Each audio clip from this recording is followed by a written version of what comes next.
Welcome student. Jamnikant BEd college की class में स्वागत है। हम लोग चर्चा कर रहे हैं मेथड से रिलेटेड, जिसमें कि विभिन्न स्किल के बारे में, विभिन्न प्रकार के कौशल के बारे में जान रहे हैं, जिनको ध्यान में रखते हुए और उनको उपयोग करके हम अपने शिक्षण प्रक्रिया को बेहतर बनाते हैं। तो आज हम क्लास में चर्चा करेंगे ब्लैक बोर्ड स्किल के बारे में कि ब्लैक बोर्ड स्किल क्या है। श्यामपट्ट लेखन कौशल जिसे बोलते हैं।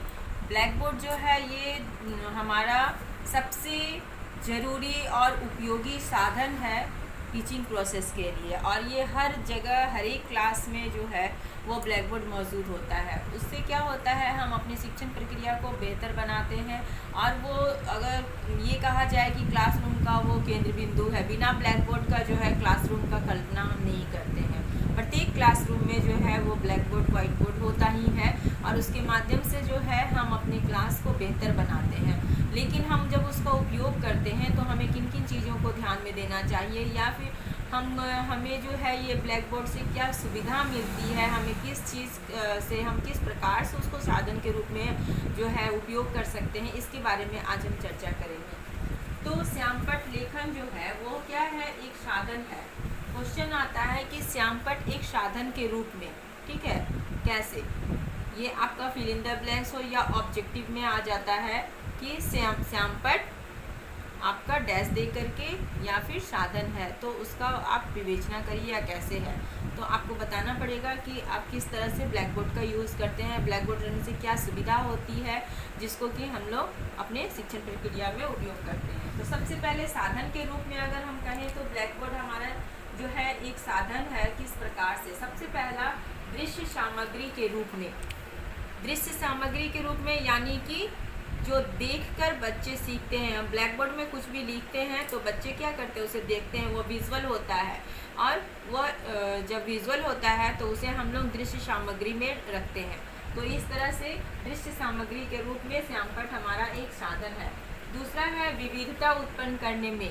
हम विभिन्न प्रकार की विविधता, क्रिएटिविटी जो है वो ब्लैक बोर्ड में हम दिखा सकते हैं। जैसे कि मान लीजिए कि हम कलरफुल चॉक इस्तेमाल करते हैं, तो हम पॉइंट को इंडिकेट करने में कलरफुल चॉक का इस्तेमाल कर सकते हैं। इससे क्या होता है, वो विभिन्न विविधता, यानी हम अपने क्लासरूम को विभिन्न प्रकार से रोचक बना सकते हैं, कई प्रकार से।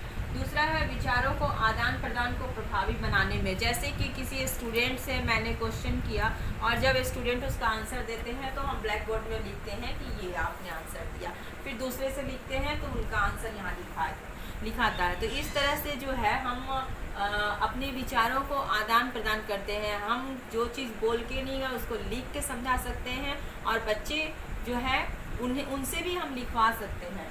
नेक्स्ट है आपके छात्रों की सहभागिता। छात्र कैसे सहभागी होते हैं, हमारा पार्टिसिपेशन कैसे होता है ब्लैक बोर्ड में। ब्लैक बोर्ड स्किल तभी रोचक होता है जब टीचर जो है, जो क्लास में पढ़ा रहे हैं, उससे संबंधित क्वेश्चन पूछते हैं और बच्चों को खुद बोले कि आ करके ब्लैक बोर्ड में लिखो। तो ये हो गया हमारा स्टूडेंट पार्टिसिपेशन, ठीक है। नेक्स्ट हम आते हैं ध्यान केंद्रीकरण। ब्लैक बोर्ड में जब हम कुछ भी लिखते हैं, मान लीजिए कि सर्कल बनाते हैं अगर यहाँ पर, तो जितने देरी एक टीचर क्लासरूम में ब्लैक बोर्ड पे सर्कल बनाता है, स्टूडेंट का ध्यान जो है वो आकर्षित करता है कि किस प्रकार से सर्कल बना रहा है। या फिर किसी भी बिंदु को अगर हम केंद्रित करके पढ़ाना चाहते हैं तो उस बिंदु को जो है हम हाईलाइट करके जो है वो दिखा सकते हैं। तो इस तरह से जो है वह ध्यान को हम केंद्रित करते हैं बच्चों को क्लासरूम में। नेक्स्ट है समय एवं श्रम की बचत। अगर इसी चीज़ को बताने के लिए जो है हम बच्चों को कहीं ले करके जाते हैं तो उसमें हम लोगों को क्या लगेगा, मेहनत भी लगेगा और समय भी लगेगा। तो ब्लैक बोर्ड के माध्यम से जब हम समझाते हैं तो उसमें हमारा दोनों चीज़ का बचत होता है। अब आते हैं इसका कंपोनेंट्स क्या है, घटक कौन कौन से हैं। यानी ब्लैक बोर्ड जब हम यूज़ करते हैं तो हम लोगों को कौन कौन सी घटक, किस किस बातों को ध्यान में रखना पड़ता है कि ब्लैक बोर्ड को यूज़ करते समय में। सबसे पहला है लिखावट की सुस्पष्टता, यानी क्लियरिटी ऑफ राइटिंग। हम जब भी कुछ लिख रहे हैं, मान लीजिए कि हम कमल लिख रहे हैं, तो हमारा कमल जो है वह दिखाई देना चाहिए कि आप कमल लिख रहे हैं, यानी कमल, ठीक है। यानी ये जो शब्द हमने लिखा ये इक्वल होना चाहिए, दोनों अक्षर के बीच में समानांतर दूरी होनी चाहिए, साथ ही साथ हमारा आड़ा तिरछा नहीं होना चाहिए। तो क्लियर दिखाई पड़ना चाहिए स्टूडेंट को, चाहे वो फर्स्ट बेंच में बैठे हो या फिर लास्ट बेंच में बैठे हो। नेक्स्ट है आपका श्यामपट्ट लेखन की स्वच्छता यानी साफ सफाई। जब आप लोग देखते होंगे कि ब्लैक बोर्ड में जब लिखते हैं तो एक वर्ड्स ऊपर चले जाता है, दूसरा वर्ड्स नीचे आ जाता है, या फिर ओवर राइटिंग कर दिया जाता है, या उसको बार बार मिटा करके फिर हम लोग उस पर लिखते हैं, तो उससे क्या होता है कि गंदा दिखने लगता है बोर्ड। तो हमारा जो है वो ब्लैक बोर्ड में जब हम लिखने का कार्य करते हैं तो वो हमारा स्वच्छ होना चाहिए, यानी साफ। ब्लैक बोर्ड पहले से साफ होना चाहिए और जब हम उसमें लिखते हैं तो वो भी साफ साफ दिखाई देना चाहिए, आड़ा तिरछा नहीं होना चाहिए। फिर नेक्स्ट है इसका श्यामपट्ट कार्य का औचित्य, यानी जब भी हम श्यामपट्ट का उपयोग करते हैं तो उसमें क्या है, कंटिन्यूटी बनी रहनी चाहिए।